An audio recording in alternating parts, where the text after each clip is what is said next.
Corpo e mente em equilíbrio. Oferecimento Check-up. Resultados a serviço da vida.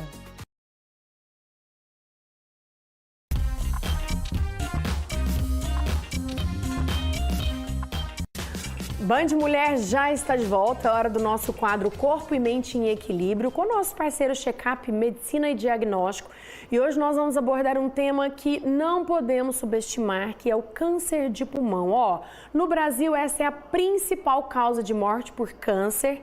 Então, para trazer esse alerta para a gente, nós vamos falar com a radiologista Rosiane Máximo, que veio aqui mais uma vez falar sobre a importância do cuidado, da prevenção, principalmente do câncer de pulmão. Bem-vinda, boa tarde. Muito obrigada, boa tarde, Vanessa.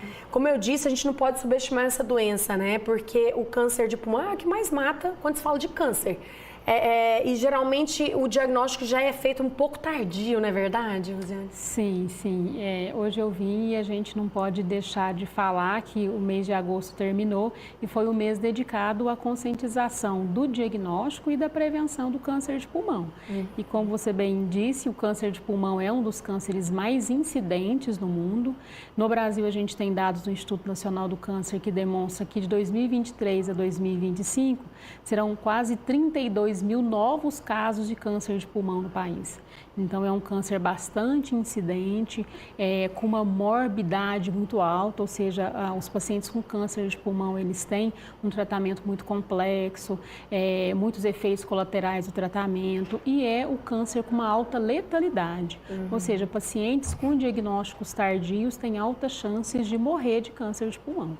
E a causa que se destaca lá longe é o uso é o tabagismo mesmo, né? Sim, 85% dos casos de câncer de pulmão têm uma associação direta com o tabagismo.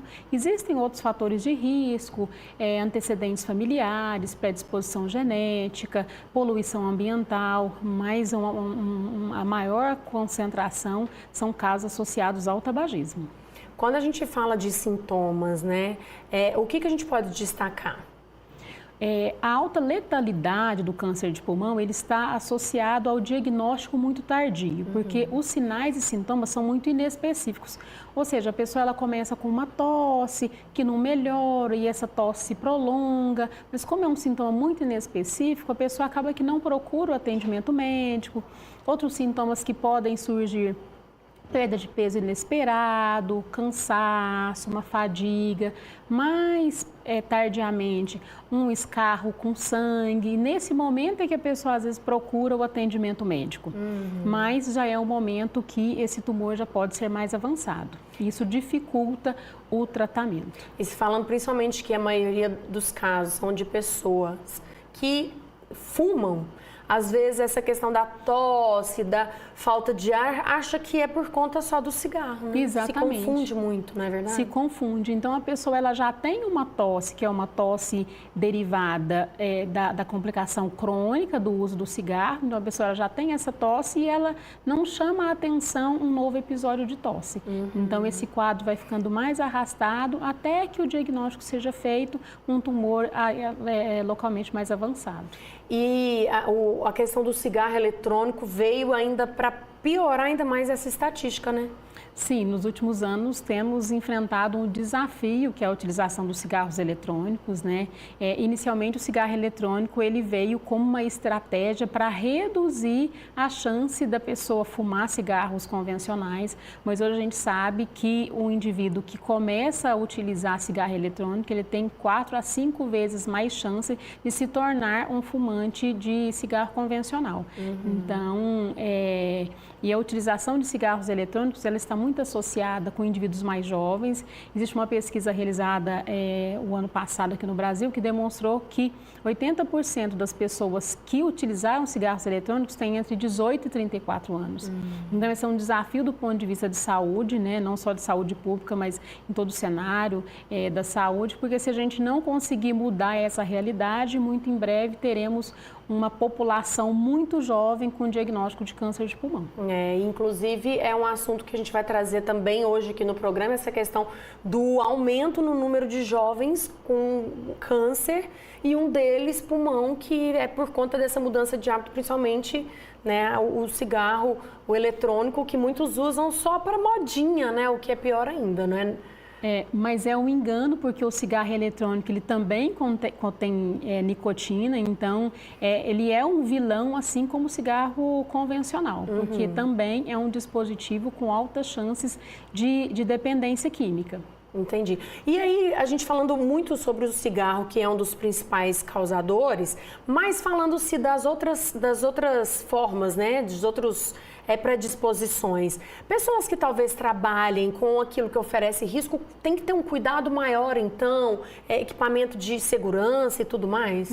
O importante, que também tem associação com o câncer de pulmão, são trabalhadores de empresas como sílica, amianto. E é importante que esses trabalhadores eles utilizem todos os equipamentos de proteção individual que são legalizados, normatizados e as empresas precisam conceder aos seus funcionários. E quando pode ser um caso hereditário? Também tem. Por exemplo, alguém da família teve, não ligado ao cigarro, e aí tem que ficar sempre monitorando? Como que é? Existem cerca de 25% dos casos que não são relacionados diretamente ao tabagismo e pode ser uma predisposição genética. Nesses casos, o ideal é que a pessoa procure o atendimento médico e faça uma avaliação. Existem avaliações genéticas, de comportamento, então essa pessoa que tem uma predisposição genética, que ainda não saiba, mas que existe uma história familiar, ela pode ser seguida de uma forma um pouco mais de perto para que, se houver o desenvolvimento dessa doença, que o diagnóstico seja feito o mais precoce possível. Certo. E mais uma vez reforçando que as campanhas são sempre feitas, principalmente porque geralmente é uma doença que o diagnóstico já é tardio e o risco de comorbidade, de morte, na verdade, né, é muito maior. É muito maior. Então, todas as campanhas que nós fazemos no intuito de conscientizar, primeiro, a pessoa para não fumar, considerando que o tabagismo é o principal fator de risco, e além de não fumar, se a pessoa fumar, fazer o diagnóstico o mais precoce possível. Então, a dica que fica é, primeiro, não fume, segundo, se fumar, a qualquer sintoma ou sinal diferente, procura atendimento médico. Muito bem, muito obrigada por trazer, né, mais uma vez esse alerta, porque eu acho que quanto mais a gente fala, mais a gente conscientiza e puxa a orelhinha aí de quem precisa de ser puxado para evitar esse tipo de doença, né? Muito obrigada mais uma vez. Eu que agradeço, Vanessa, obrigada. E tem um recado para você, gente, já que a gente está falando de saúde. Cuidar da sua saúde é o primeiro passo para garantir a qualidade de vida e o bem-estar, não é verdade? Agora, quando a gente fala de câncer de pulmão e tantas outras doenças, o diagnóstico precoce faz toda a diferença, como a gente acabou de falar. Então, por isso, contar com um laboratório de confiança que oferece exames clínicos e de imagem com precisão e credibilidade é fundamental. O check-up é referência em cuidado e tecnologia para que você possa viver mais e melhor com a sua saúde em dia, viu? Mantenha seus exames sempre em dia e faça escolhas saudáveis, como, por exemplo, não fumar, para você viver bem e viver em paz, combinado? E se precisar, conte com o check-up. São 7 unidades que com certeza uma delas está aí bem pertinho de você.